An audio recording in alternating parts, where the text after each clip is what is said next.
लुधियाना। राम राम, नमस्कार। मैं हूं आपके साथ अनामिका धीमान। हमारा हरियाणा देख रहे सभी दर्शकों का स्वागत है। शुरुआत करते हैं बड़ी खबर के साथ। यमुनानगर में सिलेंडर ब्लास्ट हुआ है। एलपीजी सिलेंडर फटने से करीब 10 लोग आग में झुलसे हैं। कई बच्चों सहित 10 लोग गंभीर रूप से घायल हो चुके हैं। सिलेंडर ब्लास्ट होने से घर की दीवारें भी ढह चुकी है। बड़े सिलेंडर से छोटे सिलेंडर में गैस भरी जा रही थी जब यह हादसा हुआ। गैस ट्रांसफर के दौरान अचानक तेज धमाका हुआ। धमाके की आवाज से आसपास के क्षेत्र में अफरा तफरी मच चुकी है। सलेमपुर गांव का यह मामला, जहां पर सूचना मिलते ही एम्बुलेंस मौके पर पहुंची और सभी घायलों को तुरंत सिविल अस्पताल जगाधरी में भर्ती करवाया गया, जहां उनका इलाज चल रहा है। कई घायलों की हालत गंभीर बताई जा रही है और इन घायलों में बच्चे भी शामिल हैं। तस्वीरें आप देख सकते हैं, रोंगटे खड़े करने वाली तस्वीरें। ब्लास्ट हुआ है सिलेंडर में। गैस ट्रांसफर करने को लेकर यह ब्लास्ट हुआ जब गैस से दूसरे सिलेंडर में ट्रांसफर की जा रही थी। सभी घायल प्रवासी परिवार से संबंधित बताए जा रहे हैं। सूचना मिलते ही पुलिस मौके पर पहुंची है और मामले की जांच जारी है। शुरुआती जांच में लापरवाही के चलते हादसा होने की आशंका जताई जा रही है। तस्वीरें आप देख सकते हैं यमुनानगर की, जहां पर सिलेंडर ब्लास्ट हुआ है। बड़ा हादसा हुआ है। हरीश कोहली यमुनानगर से हमारे साथ संवाददाता फोन लाइन पर जुड़ चुके हैं। हरीश, क्या कुछ जानकारी है इस पूरे हादसे को लेकर? जी देखिए, ये आज सवेरे की बात है जब यमुनानगर से लगभग 15-20 किलोमीटर दूर सलेमपुर गांव में यह हादसा हुआ है। वहां पर एक प्रवासी मजदूर के द्वारा एक बड़े गैस सिलेंडर से छोटे गैस सिलेंडर में गैस ट्रांसफर की जा रही थी। तो जिस गैस ट्रांसफर के दौरान जो है ये एकदम से सिलेंडर में ब्लास्ट हो गया, जिसकी वजह से एक बड़ा हादसा हो गया है। और हादसा इतना खतरनाक था कि तमाम घर की दीवारें भी ढह गई हैं और घर में मौजूद जो है 10 लोग इस सिलेंडर की वजह से झुलस गए हैं और जिनको ट्रॉमा सेंटर में भर्ती कराया गया, जहाँ पर उनकी हालत नाजुक बनी हुई है। जी हरीश, गैस ट्रांसफर के चलते बताया जा रहा है कि यह हादसा हुआ। जिस वक्त यह हादसा हुआ, कितने लोग उस वक्त वहां मौजूद थे? हालांकि कई लोग घायल हुए हैं, बच्चे भी शामिल बताए जा रहे हैं। जी देखिए, ये सुबह का वक्त था जब ये एक सिलेंडर से दूसरे गैस सिलेंडर में गैस ट्रांसफर की जा रही थी। घर में तमाम घर के परिवार के सभी सदस्य मौजूद थे। वहां पर ब्लास्ट ट्रांसफर के दौरान जो है ब्लास्ट इतना भयंकर हुआ कि घर की सारी दीवारें भी ढह गई हैं और जो वहां पर घर में तमाम जो है लोग थे और बच्चों से जो लगभग 10 आदमी जो है ये सिलेंडर ब्लास्ट की वजह से झुलस गए हैं, जहाँ पर उन्हें सिविल अस्पताल में यमुनानगर जगाधरी में भर्ती कराया गया और जहाँ पर उनकी हालत तकलीफ की नाजुक बनी हुई है। थी हालत कैसी है अभी? क्योंकि बच्चे भी तस्वीरों में दिखाई दे रहे हैं, काफी हालत नाजुक नजर आ रही है। किस तरह की हालत है? डॉक्टरों का क्या कहना है घायलों को लेकर? जी डॉक्टरों का कहना है कि कुछ की हालत जो नाजुक बनी हुई है उनको पीजीआई चंडीगढ़ में ट्रांसफर किया जा रहा है और कुछ को जो सिविल अस्पताल जहाँ पर बर्न यूनिट बनी हुई है वहाँ पर उनको कुछ को वहाँ पर यमुनानगर के सिविल अस्पताल में ट्रांसफर किया जा रहा है। और देखने वाली बात यह है कि पुलिस भी अब मौके पर पहुंची है और मामले की जांच कर रही है। जी हरीश, क्योंकि हादसा बहुत बड़ा है, ब्लास्ट होता है, घरों की दीवारें भी ढह चुकी हैं और इस दौरान काफी नुकसान भी हुआ होगा। कोई जानकारी मिली है कितना नुकसान हुआ है घायलों के अलावा? अभी नुकसान का आंकलन करना मुश्किल है क्योंकि जो है घर की दीवारें भी ढह चुकी हैं और घर के तमाम जो मौजूद जो लोग वहाँ पर मौजूद थे वो सारे के सारे सिविल अस्पताल में है और जहाँ पर उनकी हालत तो नाजुक, कईयों की नाजुक बनी हुई है, कईयों का इलाज चल रहा है। जी क्या कुछ यह भी जानकारी मिली है कि जो ये घायल हुए हैं ये एक परिवार है या फिर कहाँ के रहने वाले हैं? जी अभी इस संबंध में कोई जानकारी नहीं मिल पाई है क्योंकि पुलिस अभी जांच कर रही है और ये घर के तमाम सभी लोग मौजूद थे और एक ये प्रवासी लोग बताए जा रहे हैं जिनकी यहाँ पर मजदूरी करने के लिए आए हुए थे, कटाई चल रही है और यहाँ पर काम करने के लिए आए हुए थे। पुलिस की ओर से इस पूरे मामले को लेकर क्या कुछ कहना है? जी फिलहाल अभी पुलिस इस मामले में कुछ नहीं कह रही है। पुलिस का कहना है कि उन्हें सूचना मिली थी, वो यहाँ पर आए और मौके पर जांच कर रहे हैं। जांच के पश्चात जो भी उनके सामने आएगा वो इस संबंध में सारी जानकारी देंगे। क्या कह सकते हैं कि जब यह गैस ट्रांसफर की जा रही थी कोई लापरवाही के चलते यह बड़ा हादसा हुआ कि किसी तरह की लापरवाही हुई होगी तभी यह बड़ा ब्लास्ट हुआ है?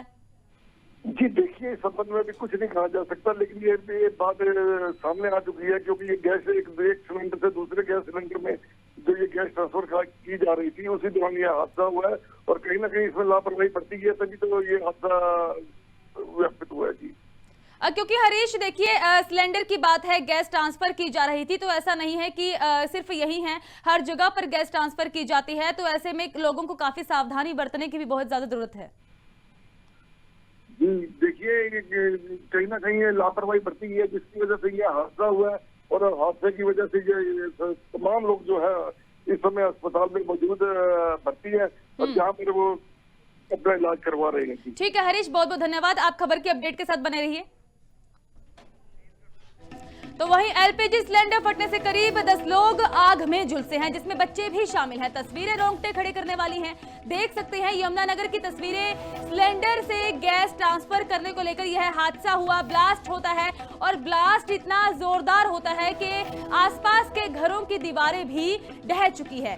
जानकारी के लिए यह बता दें कि इस वक्त 10 लोग इस ब्लास्ट में झुलसे हैं, जिनका अस्पताल में इलाज जारी है और हालत कईयों की गंभीर बताई जा रही है। फिलहाल इलाज जारी है, पुलिस की ओर से जांच शुरू कर दी गई है।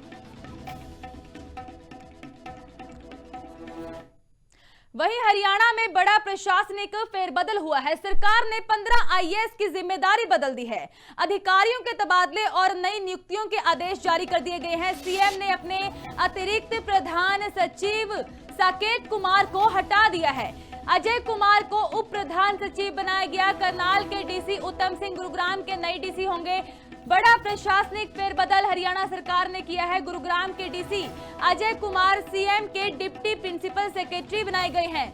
सरकार ने 13 दिन पहले ही 21 आईएएस और 42 एचसीएस अफसरों के ट्रांसफर किए थे, तबादले किए थे, और इसी बीच एक और बड़ा प्रशासनिक फेरबदल हरियाणा सरकार की ओर से किया गया और सरकार ने 15 आईएएस की जिम्मेदारी बदली है।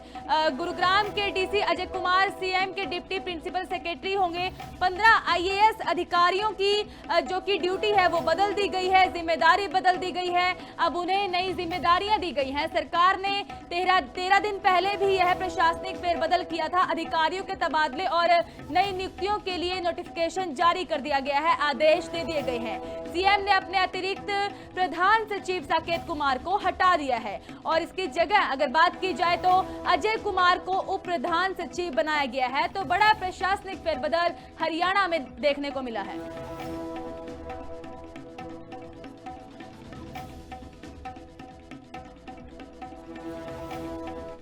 हरियाणा कैबिनेट की ओर से बैठक में बड़ा फैसला लिया गया है। अग्निवीरों को सरकारी नौकरियों में 20% आरक्षण दिया जाएगा। अग्निवीरों के लिए फॉरेस्ट गार्ड और बॉर्डर भर्ती में कोटा बढ़ाया गया है। माइनिंग गार्ड जैसे पदों पर 20% क्षैतिज आरक्षण लागू किया गया। अब हरियाणा में न्यूनतम दिहाड़ी 15,220 होगी। कुशल मजदूरों की न्यूनतम मजदूरी में बढ़ोतरी की गई है। 11,257 से बढ़ाकर लगभग 15,200 प्रति माह की मजदूरी की गई है। रिटायरमेंट हाउसिंग कॉलोनियों में फ्लोर एरिया रेशो बढ़ाया गया है। बड़ा फैसला हरियाणा कैबिनेट में मुख्यमंत्री नायब सिंह सैनी की ओर से लिया गया। अब एफआईआर की सीमा 2.25 से बढ़ाकर 3.0 की गई है। राशन डिपो आवंटन में महिलाओं को 33% आरक्षण मिलेगा। बड़े फैसले हरियाणा कैबिनेट की ओर से लिए गए। बड़े फैसलों पर मोहर लगाई गई है और सरकार ने राशन डिपो आवंटन में महिलाओं के लिए 33% आरक्षण के तहत एसिड अटैक पीड़ित महिला स्वयं सहायता समूह और विधवाओं को प्राथमिकता देने का फैसला किया है। अग्निवीरों के लिए फॉरेस्ट गार्ड, वार्डर और माइनिंग गार्ड जैसे पदों में हॉरिजॉन्टल आरक्षण 10% से बढ़ा करके 20% किया गया। पहले 10% था, अब उसको 20% किया गया है। सरकार ने, मंत्रिमंडल ने राशन डिपों के आवंटन में महिलाओं को 33% आरक्षण देने का निर्णय किया है।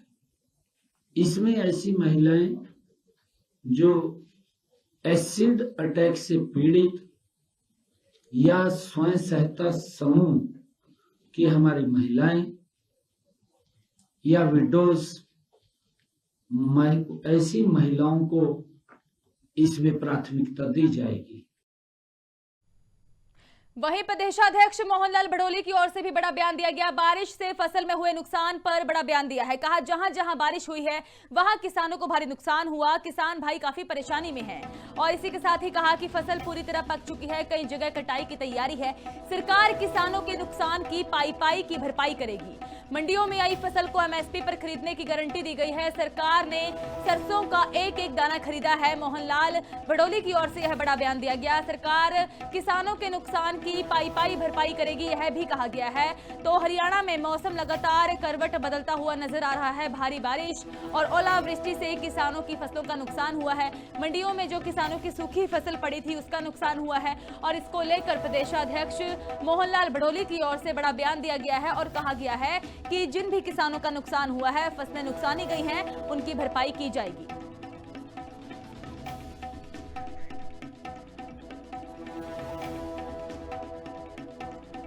प्रकार से बेमौसमी जो बारिश हुई है और बेमौसमी बारिश का किसानों को नुकसान है और किसान परेशानी में है, लेकिन फसल पक चुकी है।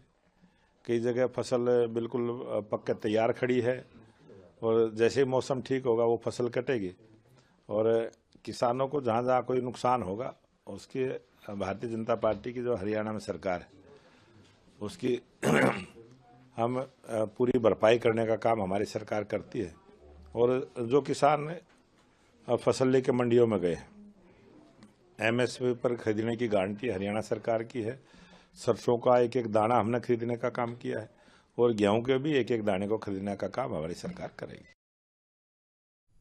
वहीं कृषि मंत्री श्याम सिंह राणा के बयान पर बवाल होता हुआ नजर आ रहा है। बयान से दूरी बनाते दिखे हैं सांसद नवीन जिंदल। इस मामले की कोई जानकारी नहीं। नवीन जिंदल की ओर से कहा गया आगामी चुनावों को लेकर जिंदल की ओर से बड़ा दावा ठोका गया है। 5 राज्यों में बीजेपी की जीत का दावा किया है। पार्टी संगठन और नेतृत्व पर भरोसा जताया है। सांसद नवीन जिंदल की ओर से कृषि मंत्री श्याम सिंह राणा के बयान को लेकर दूरी बनाते हुए दिखाई दिए हैं। जनता का समर्थन बीजेपी के साथ बताया है। नवीन जिंदल की ओर से यह कहा गया कि उन्हें इस पूरे मामले को लेकर कोई जानकारी नहीं है जो उनकी ओर से बयानबाजी दी गई है। बयान से दूरी बनाते हुए दिखे हैं सांसद नवीन जिंदल। आगामी चुनावों को लेकर नवीन जिंदल की ओर से बड़ा दावा किया गया और कहा गया कि 5 राज्यों में बीजेपी की जीत का दावा है। देखिए, उन्होंने कृषि मंत्री जी ने क्या बात कही, किस संदर्भ में उस बात को कहा है, मैं उस पर टिप्पणी नहीं करना चाहता। सभी जहाँ विधानसभा के चुनाव हो रहे हैं सभी जगह भारतीय जनता पार्टी का और भारतीय जनता पार्टी के सहयोगियों का प्रदर्शन बहुत अच्छा रहेगा, क्योंकि लोगों का विश्वास माननीय नरेंद्र मोदी जी के नेतृत्व में है। वो जानते हैं कि नरेंद्र मोदी जी के नेतृत्व में हमारा देश सुरक्षित है, हमारा देश आगे बढ़ रहा है, हमारे देशवासियों का भविष्य उज्जवल है। आज आप ये मानेंगे कि आज पूरी दुनिया के अंदर, अमेरिका के अंदर जो है तेल के दाम 40% बढ़ गए हैं, लेकिन हमारे देश में नहीं बढ़े हैं। तो ये हमारे देश की ये प्लानिंग है कि इतनी सब तकलीफ़ों के बावजूद भी यहाँ दुनिया में सभी जगह तेल के दाम बढ़े हैं और भारत जब कितना तेल इंपोर्ट करता है फिर भी भारत ने तेल के दामों को आम नागरिकों की ज़रूरतों को देखते हुए तेल के दाम को वही रखा है और उसको बढ़ने नहीं दिया गया। फरीदाबाद के बीके अस्पताल में विधायक का औचक निरीक्षण किया गया। बीजेपी विधायक धनेश अदलखा ने क्लर्क को फटकार लगाई है। फार्मेसी विभाग के क्लर्क पर फाइलें रोकने के आरोप है। स्टाफ नर्सों ने अलाउंस ना मिलने की शिकायत दी है। जांच में कई फाइलें पेंडिंग मिलने का खुलासा हुआ है। विधायक ने मौके पर एसडीएम को बुलाकर शिकायत दर्ज करवाई और क्लर्क को फटकार लगाई है। विधायक ने डीजी हेल्थ को कॉल कर दी है और जानकारी दी है। क्लर्क पर गलत व्यवहार और काम में लापरवाही के आरोप लगे हैं। मौके पर विधायक पहुंचे और क्लर्क को फटकार लगाई है और इसी के साथ ही चेतावनी भी दी है। कार्रवाई की गई है। मौके पर पहुंचकर कहा कि तेरे खिलाफ एफआईआर दर्ज करवाऊंगा। धनेश विधायक की ओर से यह बड़ा बयान दिया गया और मौके की तस्वीरें सामने आई हैं। क्या कुछ कहना है विधायक दिनेश का, आइए सुनते हैं। तेरी एफआईआर कराऊंगा अभी मैं 12 फरवरी की एप्लीकेशन तो ये साइन किसके है, कि कौन सी डेट में तेने साइन किया? टेस्ट फाइल करके अपनी फाइल अपने पर रख के बैठा है। मगर देखो ना, ये देखो कि साइन करके अपने पास रखे बैठा है। ये क्या कर रखा था? तेरे साइन करके अपने पास तो रखा किया है। जब तेरे साइन हो गए तेने आगे भेजी क्यों नहीं? कब तेरे साइन कब किए हैं? काफी टाइम पहले करके बैठा हुआ है और आगे भेज नहीं रहा। तेरे अफसर को सपने आ रहा है कि तू कितनी फाइलें कितने बैठा, फाइलें लेकर टोटल कितनी है?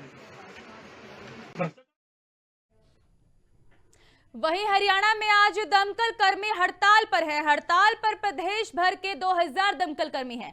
प्रदेश भर में यूनियन ने सरकार को चेतावनी दे दी है। दमकल कर्मचारियों ने खरी सुनाई है। अपनी मांगों को लेकर दमकल कर्मचारी आज हड़ताल पर है। प्रदेश भर में यूनियन की ओर से हल्ला बोल किया जा रहा है। आग बुझाते समय 2 कर्मचारियों की मौत का यह मामला, जब 2 कर्मचारियों की मौत हो चुकी थी। जान गंवाने वाले कर्मचारियों के परिवार को कोई मदद नहीं दी गई। मांगे न मानने पर अनिश्चितकालीन हड़ताल की चेतावनी भी इन लोगों की ओर से दी गई है। तो कर्मचारियों का कहना है कि उनकी मांगों को पूरा किया जाए और आग बुझाते समय 2 कर्मचारियों की मौत हुई थी, उनके परिवार को कोई मदद भी इनकी ओर से नहीं दी गई है। आज हमारा राज्य कमेटी का जत्था यहाँ पर जो हमारे शहीद कर्मचारी भविचंद शर्मा और रणवीर सिंह 16 फरवरी को शहीद हो गए थे, उनको न्याय दिलाने के लिए आज हम यहाँ पर पहुंचे हैं। बड़े ही दुख के साथ कहना पड़ रहा है कि 2 महीने होने को आए हैं, हरियाणा सरकार के किसी मंत्री या सरकार ने इन कर्मचारियों के प्रति या इनके परिवारों के प्रति कोई 2 शब्द मुंह से नहीं निकाले हैं। उनके परिवारों को अनाथ की तरह छोड़ दिया गया है। हम मीडिया के माध्यम से ये कहना चाहते हैं, सरकार इस आंदोलन को हल्के में ले रही है। हमने इससे पहले भी बड़ी बड़ी हड़तालें की हैं और इस बार की जो हड़ताल है ये ऐतिहासिक हड़ताल है और हमारे अनुमान से ज्यादा हमारे जो कर्मचारी हड़ताल पे बैठ चुके हैं क्योंकि उनके मन में गुस्सा है। आज जो पहला दिन है हमारा हड़ताल का, हमने फरीदाबाद से शुरू किया है, जहाँ पर जो हमारे 2 साथी अग्निकांड के कारण शहीद हुए थे। लेकिन सरकार से 2 बार की वार्ता हुई है, एक 3 तारीख को, एक 6 तारीख को, लेकिन सिर्फ वार्ता ही वार्ता है, सिर्फ आश्वासन के सिवाय कुछ नहीं मिलता। सिर्फ ये कह रहे थे हम ये कर देंगे, सरकार के पास प्रस्ताव भेज देंगे, ये कर देंगे, लेकिन सरकार की मंशा ठीक नहीं है। इस करके पूरा हरियाणा के 22 जिलों में फायर के कर्मचारी और 103 स्टेशनों पर सभी आज हड़ताल पर है। अगर सरकार ने जल्द से जल्द हमारी मांगों को पूरा नहीं किया तो यह हड़ताल अनिश्चितकालीन हड़ताल हो। हड़ताल पर प्रदेश भर के दमकल कर्मचारी बैठे हुए हैं। अपनी मांगों को लेकर उनका कहना है कि उनकी मांगों को पूरा नहीं किया जा रहा और यदि उनकी मांगे जल्द पूरी नहीं की गई तो अनिश्चितकालीन के लिए यह हड़ताल उनकी ओर से बुलाई जाएगी। राज्यव्यापी हड़ताल पर बैठे हैं सभी कर्मचारी। और इसी के साथ यह भी बता दें कि फरीदाबाद में 2 महीने पहले एक हादसा हुआ था, जब आग बुझाते हुए 2 कर्मचारियों की मौत हो गई थी। आग में झुलसने से उनकी मौत हो गई थी और इस दौरान इनका कहना है कि सरकार की ओर से मृतक के परिवारों को कोई भी मदद नहीं दी गई है और इसी मांगों को लेकर, न्याय की मांग को लेकर आज वो हड़ताल पर बैठे हैं। तो फरीदाबाद से हमारे साथ जितेंद्र बेनीवाल फोन लाइन पर जुड़ चुके हैं। जितेंद्र, आज दमकल विभाग के कर्मचारी जो हैं प्रदेश भर में हड़ताल पर बैठे हैं, क्या कुछ मांगे हैं इन कर्मचारियों की?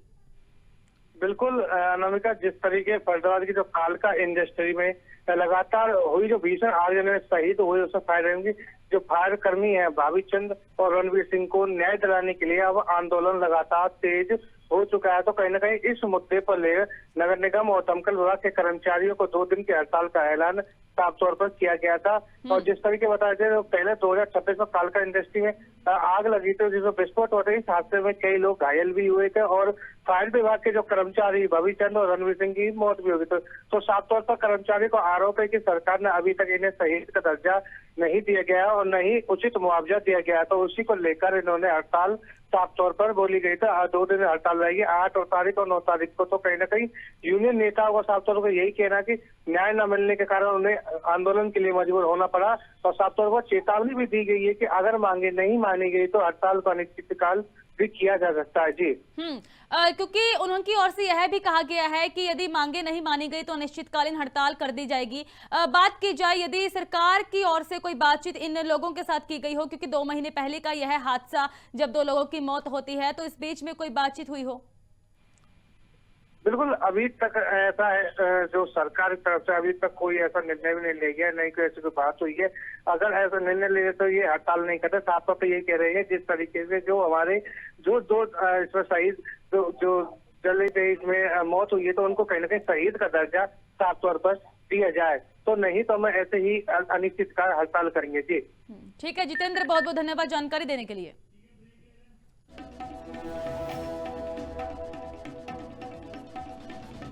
फरीदाबाद डबुआ कॉलोनी में तेज रफ्तार का कहर दिखा है। बता दें कि एक कार की ओर से टक्कर मारी गई है। 60 फुट रोड पर देर रात हादसे में 4 लोग घायल हुए हैं। ऑटो में सवारियां लेकर यह चालक जा रहा था जिन्हें टक्कर मारी गई। तेज रफ्तार ब्रेजा कार ने सामने से मारी है और कार चालक ने पहले टेम्पो फिर ऑटो को टक्कर मारी।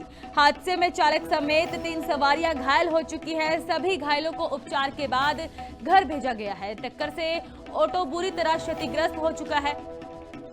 हादसे के बाद की तस्वीरें आप देख सकते हैं। यह तस्वीरें सीसीटीवी में कैद हुई है और ब्रेजा कार की ओर से ऑटो चालक को टक्कर मारी गई है। बताया जा रहा है कि ऑटो में कुछ सवारियां मौजूद थी। पूरी घटना सीसीटीवी में कैद हुई है। घायलों को अस्पताल में दाखिल करवाया गया और पुलिस ने कार कब्जे में लेकर जांच शुरू कर दी है। ऑटो में सवारियां लेकर यह चालक जा रहा था जब सामने से आ रही ब्रेजा कार की ओर से ऑटो को जोरदार टक्कर मारी जाती है।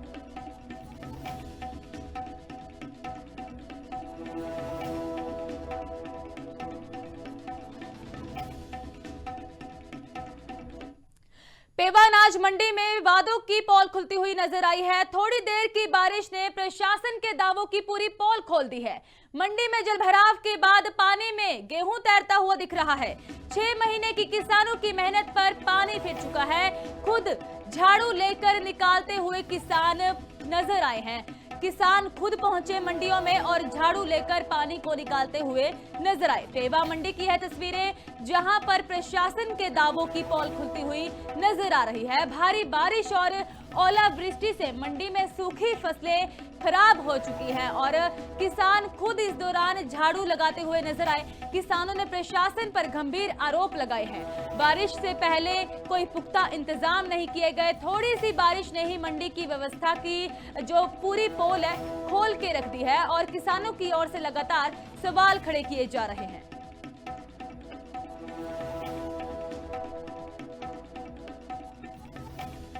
हम बोलेंगे ये जो अर्थिंग पर रखे इनको खोलो, सभी पानी जो है करके नीचे जा रहा है। बिल्कुल बंद पड़े है जी, बंद पड़ा है, बुरा हाल हो गया जी। नीचे और पानी भरा पड़ा है जी। अब जिम्मेदार क्या करे जी। इसके साथ लोहे की राड ले आके हमने 2 घंटे आधा घंटे से यहाँ लग रहे थे जी। बड़े मुश्किल से हाथ में कंच लग गया जी, हाथ के साथ निकालने की वजह से। तो मंडी के द्वारा कोई सफाई नहीं की? मंडी के द्वारा जी ऊपर से तो बहुत सफाई हो है जी। ये जो सीवरेज आया, सीवरेज की दिक्कत आ रही है जी। हमारी प्रशासन से रिक्वेस्ट है जी कि भाई आकर इनको थोड़ा सा देखें और इसको ठीक कराएं जी। फरीदाबाद नेशनल हाईवे पर खतरनाक स्टंट की तस्वीरें सामने आई हैं। सनरूफ वाले ऑटो में खतरनाक स्टंट यह व्यक्ति करता हुआ नजर आया। चलती सड़क पर युवक सनरूफ से बाहर निकला हुआ है। सनरूफ से बाहर निकलकर स्टंट करता हुआ नजर आ रहा है। तस्वीरें आपको दिखाएंगे। फरीदाबाद नेशनल हाईवे की तस्वीरें होंगी जहां पर एक चलती सड़क पर युवक सनरूफ से बाहर निकलकर स्टंट करता हुआ दिखाई दिया। स्टंट से आसपास चल रहे वाहनों की सुरक्षा पर खतरा है। घटना का वीडियो सोशल मीडिया पर तेजी से वायरल हो रहा है। वीडियो में युवक की लापरवाही साफ नजर आ रही है। किसी बड़े हादसे की आशंका थी क्या? बाल बाल बचाव हुआ है? किसका इंतजार किया जा रहा था? क्या यह बड़े हादसे का इंतजार करने में थे? क्योंकि तस्वीरें काफी बड़े सवाल खड़े करती हैं। ऑटो से आप सनरूफ पर, आप छत पर बैठे हो और इससे आप अपनी जान के साथ साथ और लोगों की जान को भी खतरे में डाल रहे हो। तो इस दौरान बड़े हादसे की आशंका हो सकती थी, बड़ा हादसा हो सकता था। स्टंट से आसपास चल रहे वाहनों की सुरक्षा पर भी खतरा था। मौके पर पीछे से जा रहे व्यक्तियों की ओर से, लोगों की ओर से वीडियो बनाई गई है और यह वीडियो अब सोशल मीडिया पर खूब वायरल हो रही है। वीडियो सोशल मीडिया पर वायरल है। सवाल खड़े किए जा रहे हैं कि आखिर ऐसा क्यों इन लोगों की ओर से किया जाता है? अपनी जान के साथ साथ और लोगों की भी जान को खतरे में क्यों डाला जाता है?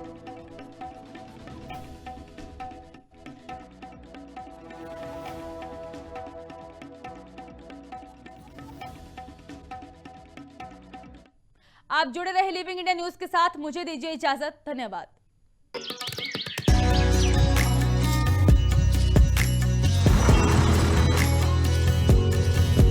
हमारा हरियाणा।